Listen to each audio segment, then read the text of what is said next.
ഇന്ന് നമ്മൾ നോക്കാൻ പോകുന്നത് ഹോമോണിംസിനെ പറ്റിയിട്ടാണ്. അതായത് രണ്ട് വേർഡ്സ് പക്ഷേ same spelling, same pronunciation but different meaning. അതായത് രണ്ട് വേർഡ്സ് ഉണ്ടാവും. രണ്ട് വേർഡ്സ് നമ്മളിപ്പോൾ എടുക്കുകയാണെങ്കിൽ അതിൻ്റെ അകത്ത് എന്താണ്, സ്പെല്ലിങ് സെയിം ആണ്, പ്രൊനൗൺസിയേഷൻ സെയിം ആണ്, പക്ഷേ അർത്ഥം വേറെയാണ്. ഓക്കെ, രണ്ട് അർത്ഥമുണ്ടാവും എന്നർത്ഥം. അപ്പോൾ അങ്ങനെയുള്ള കുറച്ച് വേർഡ്സിനെ പറ്റിയിട്ടാണ് നമ്മൾ ഇന്ന് പരിചയപ്പെടാൻ പോകുന്നത്. എന്ന് വെച്ചാൽ നിങ്ങൾ ചെറിയൊരു എക്സാമ്പിൾ വഴി ഞാൻ പറഞ്ഞുതരാം, അപ്പോൾ കുറച്ചുകൂടി ക്ലിയർ ആവട്ടെ. ഇപ്പോൾ ബാർക്ക് എന്ന് പറയുന്നത്, ബാർക്ക് എന്ന് പറഞ്ഞു കഴിഞ്ഞാൽ BARK, ബാർക്ക് എന്ന് പറഞ്ഞു കഴിഞ്ഞാൽ നായ കുരയ്ക്കുന്നതിനെ ബാർക്ക് എന്നാണ് പറയാം. അതുപോലെ തന്നെ ട്രീയുടെ, മരത്തിൻ്റെ സ്കിന്നിനെ, തൊലിയിലെ എന്താണ് നമ്മൾ പറയുക, ബാർക്ക് എന്ന് തന്നെയാണ് പറയുക. കണ്ടോ, പക്ഷേ എന്താണ്, സ്പെല്ലിങ് സെയിം ആണ്, പ്രൊനൗൺസിയേഷൻ സെയിം ആണ്, പക്ഷെ മീനിങ് വന്നു കഴിഞ്ഞപ്പോൾ വ്യത്യാസം വന്നു. ഓക്കെ, അപ്പോൾ അതുപോലെയുള്ള കോമൺ ആയിട്ടുള്ള കുറച്ച് വേർഡ്സാണ് നമ്മൾ ഇന്ന് നോക്കാൻ പോകുന്നത്. ആദ്യം തന്നെ നമ്മൾ ബാറ്റ് ആണ് കേട്ടോ നോക്കാൻ പോകുന്നത്. ബാറ്റ് എന്ന് പറയുമ്പോൾ രണ്ടർത്ഥം ഇവിടെ വരുന്നുണ്ട്. ഒന്ന് എന്ന് പറയുന്നത് വവ്വാൽ എന്നുള്ള അർത്ഥം വരുന്നുണ്ട്. രണ്ടാമത്തതിനെ എന്താണ്, ഈ കളിക്കുന്നതിനെ, ബാറ്റ് കളിക്കുന്നതിനെയും നമ്മൾ പറയും അല്ലേ. അപ്പോൾ എക്സാമ്പിൾ നോക്കാം. I am afraid of bats എന്ന് പറഞ്ഞു കഴിഞ്ഞാൽ ഞാൻ വവ്വാലിനെ ഭയക്കുന്നു. ഇവിടെ ബാറ്റ്സ് എന്ന് എഴുതി കഴിഞ്ഞപ്പോൾ അവിടെ എന്താണ് വന്നത്, അവിടെ വവ്വാൽ എന്നുള്ള അർത്ഥമാണ് വന്നത്. ഇനി it's his first time at bat in the major leagues. Major ലീഗ്സിൽ ആദ്യത്തെ ബാറ്റാണ് അയാളുടെ എന്നുള്ള അർത്ഥം. അതായത് ബാറ്റ് കളിക്കുന്നതിന് ആ ഒരു അർത്ഥമാണ് അവിടെ വന്നിരിക്കുന്നത്. കണ്ടോ, അപ്പോൾ ഈ രണ്ട് സെൻറ്റൻസിലും ബാറ്റിന് രണ്ട് മീനിങ് ആണ്. ഒന്ന് എന്ന് പറയുന്നത് വവ്വാൽ എന്നുള്ള അർത്ഥവും രണ്ടാമത്തേതിൽ ബാറ്റ് കളിക്കുന്ന ആ ഒരു അർത്ഥവുമാണ് വരുന്നത്.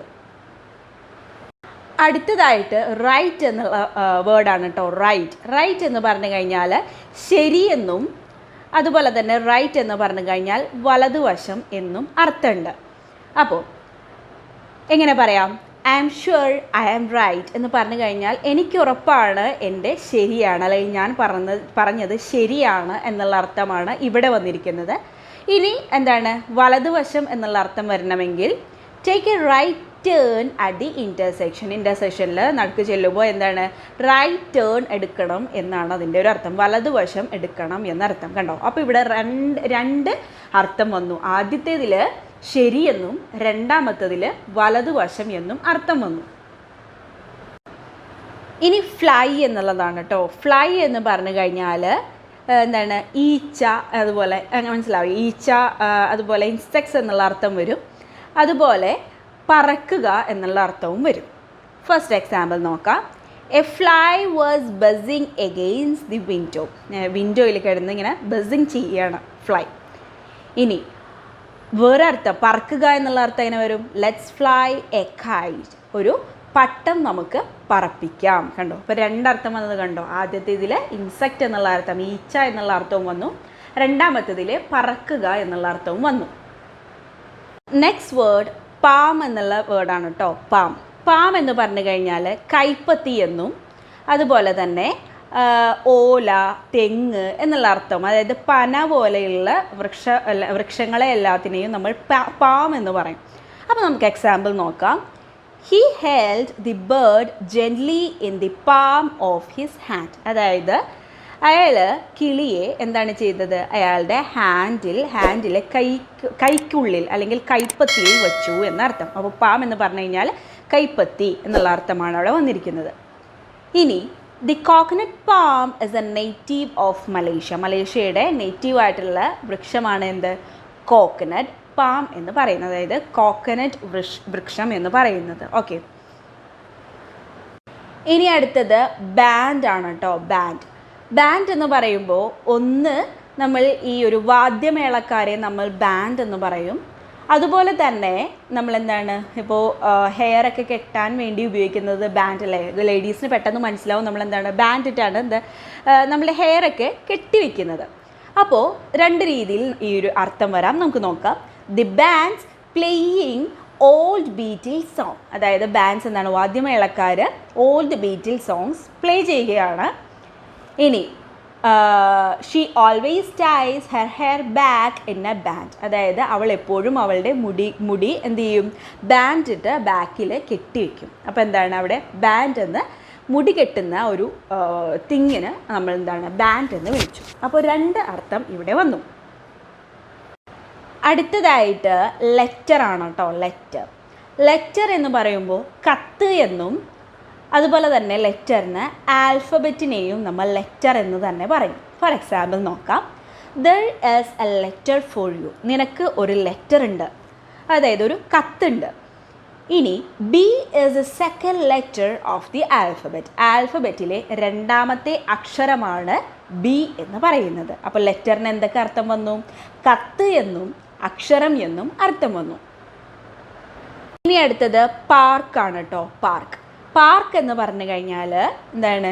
ഉദ്യാനം, പൂന്തോട്ടം, അതുപോലെ തന്നെ നമുക്ക് എന്താണ് വിശ്രമിക്കാനുള്ള ഒരു സ്ഥലം, അങ്ങനെയെല്ലാം പാർക്കിന് അർത്ഥം വരില്ല. ഇപ്പോൾ നമ്മൾ പാർക്കിൽ പോകാറുണ്ടല്ലേ, പാർക്ക് എങ്ങനെയായിരിക്കും ഉണ്ടാവുക? നല്ല ശാന്തമായ പൂന്തോപ്പുകളും പൂന്തോട്ടവും ഒക്കെയുള്ള വിശ്രമിക്കാനായിട്ടുള്ളൊരു സ്ഥലം. ആ സ്ഥലങ്ങളെയും നമ്മൾ പാർക്ക് എന്ന് പറയും.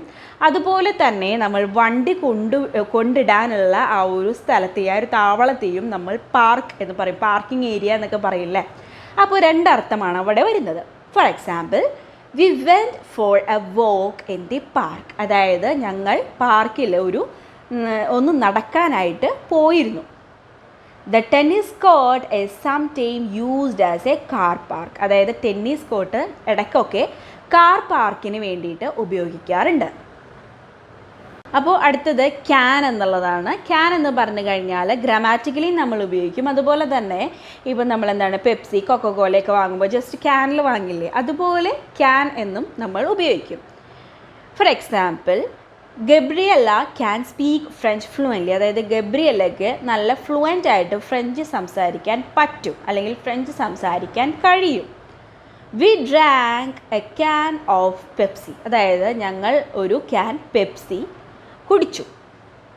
അപ്പോൾ ഇവിടെ എന്തർത്ഥമാണ് വന്നത്? ആദ്യത്തേൽ ഗ്രാമാറ്റിക്കലി പറ്റും, കഴിയും എന്നുള്ള ആ ഒരു ഗ്രാമാറ്റിക്കലായിട്ടുള്ള ഒരു അർത്ഥം വന്നു. 2ാമത്തേതിൽ എന്താണ്? ആ ഒരു കുപ്പി അല്ലെങ്കിൽ ആ ഒരു ബോട്ടിലിനെ പറയുന്ന ആ ഒരു അർത്ഥവും വന്നു. ഇനി അടുത്തത് റോസ് ആണ് കേട്ടോ. റോസ് വളരെ ഭംഗിയുള്ള വാക്കാണ് റോസ് എന്ന് പറയുന്നത് അല്ലേ. റോസ് എന്ന് പറയുമ്പോൾ എന്താണ്? ബ്യൂട്ടിഫുൾ ആയിട്ടുള്ള നമ്മളുടെ റോസാപ്പൂവിനെ പറയുന്ന പേരും നമ്മൾ റോസ് എന്നാണ്. അതുപോലെ തന്നെ റോസിന് വേറെ അർത്ഥം എന്താണ് വരുന്നത്? ഉയരുക എന്നുള്ളൊരർത്ഥവും വരും. ഓക്കെ, ഉയരുക എന്നുള്ള അർത്ഥം. ഫോർ എക്സാമ്പിൾ നോക്കാം, അപ്പോൾ കുറച്ചും കൂടി നിങ്ങൾക്ക് ക്ലിയർ ആകും. She has a rose garden. അതായത് അവൾക്കൊരു റോസ്, അതായത് റോസാപ്പൂവിൻ്റെ പൂന്തോട്ടമുണ്ട്. അതുപോലെ അടുത്തൊരു sentence, sales rose by 20% over the Christmas period. Christmas period ആയപ്പോൾ സെയിൽസ് 20% ഉയർന്നു. കണ്ടോ, 20% ഉയർന്നു. അവിടെ റോസിന് ഉയരുക എന്നുള്ളൊരർത്ഥം വന്നു. അടുത്തത് വാച്ച് എന്നുള്ള അർത്ഥമാണ് കേട്ടോ. വാച്ച് എന്നതിന് എന്താണ്? നമ്മൾ കയ്യിൽ കെട്ടുന്ന എന്താണ്? വാച്ചില്ലേ, സമയം നോക്കുന്ന സാധനം അല്ലേ, വാച്ച്. ഇതിൽ കൂടുതൽ നമുക്ക് പറയേണ്ട ആവശ്യമില്ല, അറിയാം എല്ലാവർക്കും വാച്ച്. അതിനെയും നമ്മൾ വാച്ച് എന്ന് പറയും. അതുപോലെ തന്നെ കാണുന്നതിനെ നമ്മൾ വാച്ച് എന്ന് തന്നെയാണ് പറയുന്നത്. For example, this is my watch എന്ന് പറഞ്ഞു കഴിഞ്ഞാൽ ഇത് എൻ്റെ വാച്ചാണ് എന്ന് പറഞ്ഞ് നമ്മൾക്ക് കാണിക്കാം. അല്ലെങ്കിൽ I like watching TV every night. അതായത് എല്ലാ രാത്രിയിലും TV കാണുവാൻ എനിക്ക് വളരെയധികം ഇഷ്ടമാണ്. അപ്പോൾ ഇവിടെ വാച്ച് എന്ന് പറയുമ്പോൾ എന്താണ്? കാണുന്നു എന്നതിന് അർത്ഥം വന്നു. ഓക്കെ, അപ്പോൾ ആദ്യത്തേതിൽ വാച്ച് എന്ന് കയ്യിൽ കെട്ടുന്ന ആ ഒരു അതിന് വാച്ച് എന്ന് നമ്മൾ പറയും. അല്ലെങ്കിൽ എന്താണ്? കാണുന്നതിനെ നമ്മൾ വാച്ച് എന്ന് തന്നെയാണ് പറയുന്നത്. അടുത്തത് നെയിൽ എന്നുള്ളതാണ് കേട്ടോ. നെയിൽ എന്ന് പറഞ്ഞാൽ ആണി എന്നും അതുപോലെ തന്നെ നെയിൽ നഖത്തിനും നമ്മൾ നെയിൽ എന്ന് തന്നെയാണ് പറയുന്നത്. For example, the key was ഹാങ്ങിങ് on a nail by the door. അതായത് ഡോറിൽ ഒരു ആണിയിൽ തൂക്കിയിട്ടിരിക്കുകയാണ് നമ്മളുടെ കീ, താക്കോല്. ഓക്കെ, അപ്പോൾ അവിടെ എന്താണ്? ആണി എന്നർത്ഥം വന്നു. ഇനി I have broken my nail. എൻ്റെ നെയിൽ എന്ത് ചെയ്തു? ബ്രോക്കൺ ആയി എന്നതിൻ്റെ അർത്ഥം. അപ്പോൾ എന്താണ്? അവിടെ നഖം എന്നർത്ഥം വന്നു. ഇനി അടുത്തത് ഷിപ്പാണ് കേട്ടോ. There are 2 restaurants on ship. അതായത് ഷിപ്പിൽ 2 റെസ്റ്റോറൻറ്റ്സ് ഉണ്ട്. അപ്പോൾ അവിടെ കപ്പൽ എന്ന അർത്ഥം വന്നു.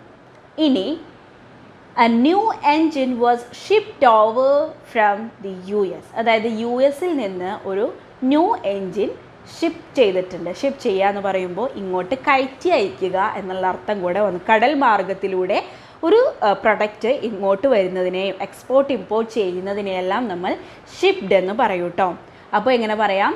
A new engine was shipped over from the US. Okay, ഇതെല്ലാമാണ് നമുക്ക് കോമൺ ആയിട്ട് ഉപയോഗിക്കുന്ന കുറച്ച് ഹോമോണിംസ്. അപ്പോൾ തീർന്നിട്ടില്ല, ഒരുപാടുണ്ട് കേട്ടോ. ഞാൻ കോമൺ ആയിട്ട് പെട്ടെന്ന് കൺഫ്യൂഷൻ വരുന്ന കുറച്ച് വാക്കുകളെല്ലാം തിരഞ്ഞെടുത്ത് പറഞ്ഞു തന്നതാണ്. ഒരുപാട് പറയണമെങ്കിൽ നമ്മൾക്ക് ഇങ്ങനൊരു ക്ലാസ് പോരാ അല്ലേ. അപ്പോൾ കുറച്ചൊക്കെ നമ്മൾ വായനയിലൂടെയും റീഡിങ്ങിലൂടെയൊക്കെ നമ്മൾക്ക് ഇങ്ങനെ ഓരോരോ വാക്കുകളൊക്കെ പഠിക്കുക കേട്ടോ.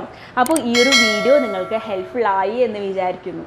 അപ്പോൾ ഇതുവരെ ആരും നമ്മുടെ ഈ ചാനൽ സബ്സ്ക്രൈബ് ചെയ്തിട്ടില്ലെങ്കിൽ തീർച്ചയായിട്ടും സബ്സ്ക്രൈബ് ചെയ്യുക. അതിൻ്റെ തൊട്ടടുത്തൊരു ബെല്ലൈക്കൺ കൂടിയുണ്ട്, അതുകൂടി ക്ലിക്ക് ചെയ്താൽ മാത്രമാണ് നിങ്ങൾക്ക് ഇനി ഞാനിടുന്ന പുതിയ വീഡിയോസ് എല്ലാം നോട്ടിഫിക്കേഷൻ വരെയുള്ളൂ, പെട്ടെന്ന് തന്നെ കാണാൻ പറ്റുള്ളൂ കേട്ടോ.